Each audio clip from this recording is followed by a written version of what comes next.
গো, তুমি এখনো পড়ে পড়ে ঘুমাচ্ছ? বেলা কত হয়েছে সেদিকে তোমার খেয়াল আছে? দোকানে যাবে না নাকি? আজকে তো বাজারের দিন। আহা গিন্নি, এই সকাল সকাল কানের মাথা কেটে আসলে কেন শুনি? এই বৃষ্টির মধ্যে কে যাবে বাজারে? কেন, বৃষ্টি হলে মানুষ কি না খেয়ে থাকে নাকি?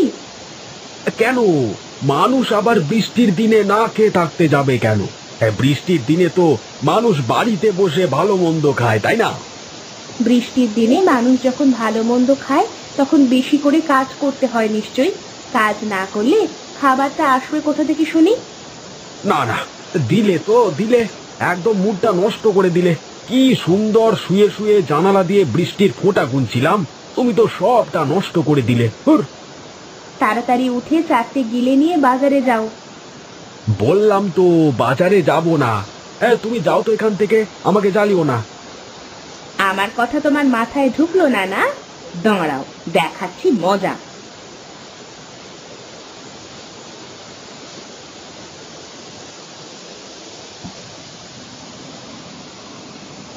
এই কে কে কে কে ছাদ ফুটো হয়ে গেল নাকি রে বৃষ্টিতে?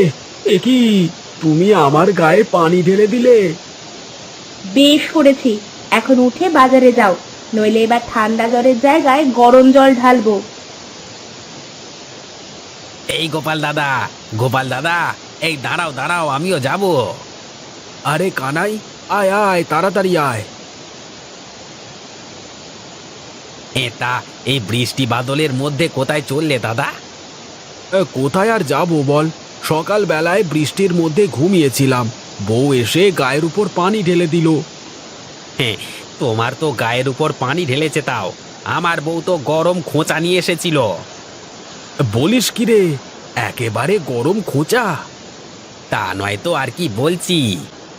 হে, তাহলে তো আমারটাই ভালো আছে রে। এখন চল চল, পা চালিয়ে চল তো, দোকানে যেতে হবে। তুমি কি পাগল হয়েছো নাকি দাদা? এই বৃষ্টির মধ্যে দোকানে গিয়ে কি করব বলো তো? গিয়ে দেখবো দোকান একদম ফাঁকা পড়ে আছে। দোকানে যাবি না তাহলে কি করবি?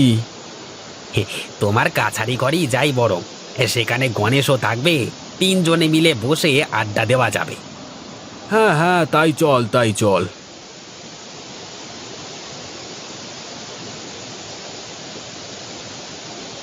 আরে গোপাল কানাই, আয় আয়, আমি তোদের জন্যই অপেক্ষা করছিলাম। জানতাম বৃষ্টি হচ্ছে, তো তুই ঠিক আসবি। হ্যাঁ হ্যাঁ, বৃষ্টির দিনে বাজারে গিয়ে তো আর কোনো কাজ নেই, তাই ভাবলাম কাছারি ঘরে বসে তোমার সাথে গল্প করি। তবে তুই ভালোই করেছিস, আমি একা একা বৃষ্টির ফোঁটা গুনছিলাম, এখন বসে বসে গপ্প করা যাবে একসাথে, কি বলিস? হে হে, বৃষ্টির মধ্যে বসে আড্ডা দেওয়ার মজাই অন্যরকম গো। হ্যাঁ রে হ্যাঁ, ঠিকই বলেছিস। এই রে, ঘরে তো নুন শেষ, এখন কি করি? মানুষটাও তো বাজারে চলে গেছে। যাই দেখি, মিনতি দিদির কাছে একটু নুন পাওয়া যায় কিনা দেখে আসি।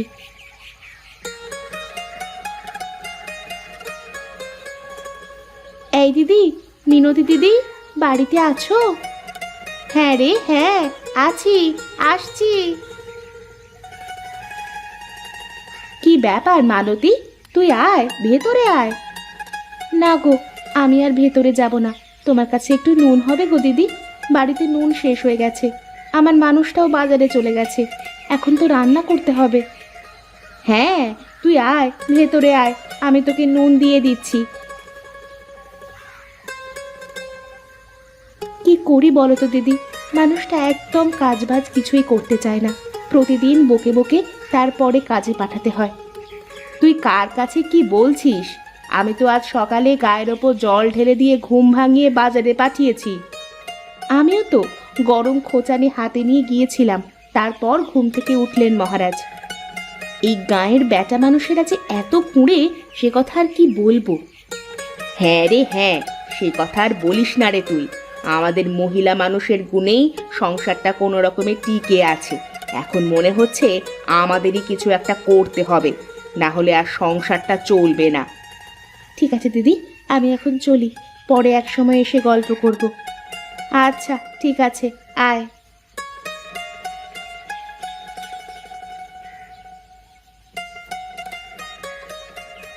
এই যে সুজয় দাদা, শুনছো? বাজার থেকে ফিরলে মনে হচ্ছে। হ্যাঁ, একটু বাজারে গিয়েছিলাম বাজার করতে। বাজার করেই তো ফিরছি। তা তোমার গোপাল দাদাকে কি দোকানে দেখলে? কই না তো, দাদাকে তো দোকানে দেখতে পেলাম না। দোকান তো বন্ধ ছিল। ভাবলাম দাদার দোকান থেকে এক খাঁচি ডিম নেব, তা তো আর হয়ে উঠলো না। আচ্ছা, আমি এখন চলি। বাড়িতে বউ বসে আছে, আমি গেলে তারপর রান্না করবে তো। আচ্ছা আচ্ছা, তাই যাও।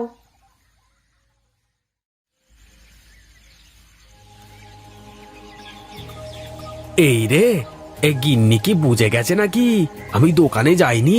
রেগে সাপের মতো গজগজ করছে তো। না, কোনো কিছু বুঝতে দেওয়া যাবে না। আগে গিয়ে দেখি পরিবেশটা কেমন। হে হে হে হে হে হে। কি গো গিন্নি, কি হয়েছে তোমার? হ্যাঁ, তুমি ঝাঁটা হাতে করে বাড়ির বারান্দায় কেন বসে আছো? হ্যাঁ, ঝাঁটা হাতে কেন সেটা বুঝতে পারছো না? তোমাকে আজ আমি ঝাঁটা পেটা করব। সে কেমন কথা? আমাকে আবার ঝাঁটা পেটা করবে কেন? আমি আবার কি করেছি? কি করেছো বুঝতে পারছো না? না, তা তুমি সারাদিন কোথায় ছিলে? এই রে, গিন্নি বোধহয় বুঝতে পেরে গেছে। এই না না, কিছু একটা বলে বাঁচতে হবে। ওরে বাবা! আরে শোনো শোনো গিন্নি, আমি সকালবেলায় বাজারে গিয়ে দোকান খুলে অনেকক্ষণ বসেছিলাম।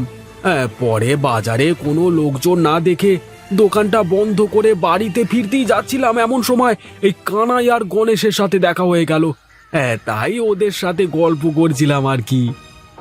কিন্তু সুজয়তা বলল তুমি নাকি বাজারেই যাওনি, দোকানই খোলনি। অনেক হয়েছে, আর নয়। এবার থেকে আমি দোকানদারি করব, আর তুমি বাড়ি বসে রান্না বাড়া করবে।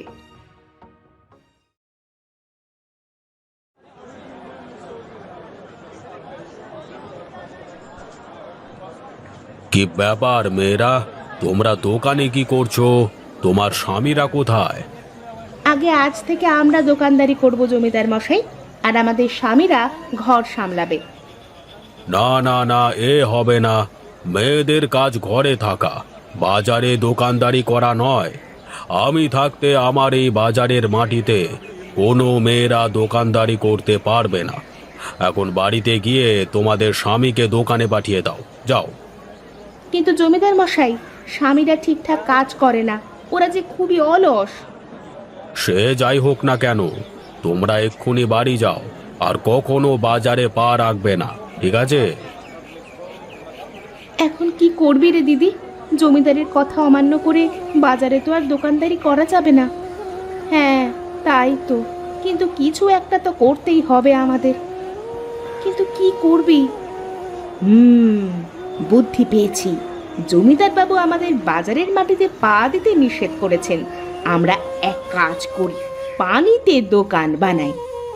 পানিতে? মানে পানিতে আবার কেমন করে দোকান বানাবি? আরে, এ আবার এমন কি কঠিন ব্যাপার? কলার ভেলার ওপর দোকান বানিয়ে সেটা পানির মধ্যে দিয়ে দিলেই তো হয়ে গেল। এটা কিন্তু মন্দ বলিসনি। এখানে তো প্রচুর মানুষের আসা যাওয়া, খুব ভালো ব্যবসাও করা যাবে।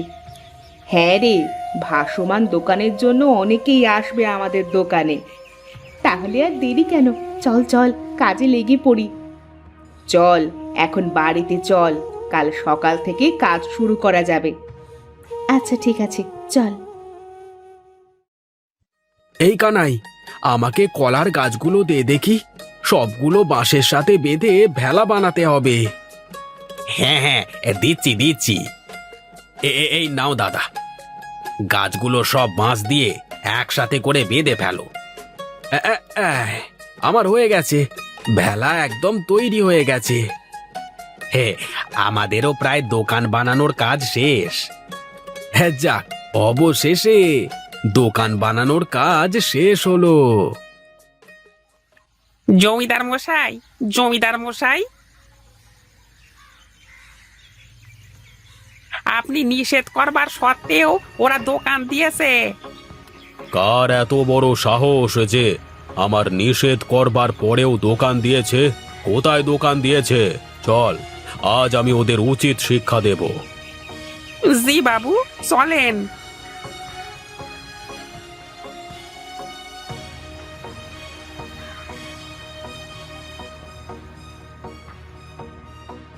কিরে, তুই কি আমার সাথে মশকরা করছিস নগেন?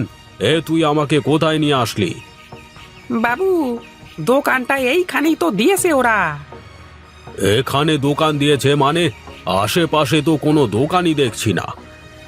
বাবু বাবু, এই দূরে তাকিয়ে দেখুন, ওই নদীর মাঝখানে ওরা দোকান দিয়েছে, ভাসমান দোকান। বলিস কি রে, একেবারে ভাসমান দোকান? চল চল গিয়ে দেখি।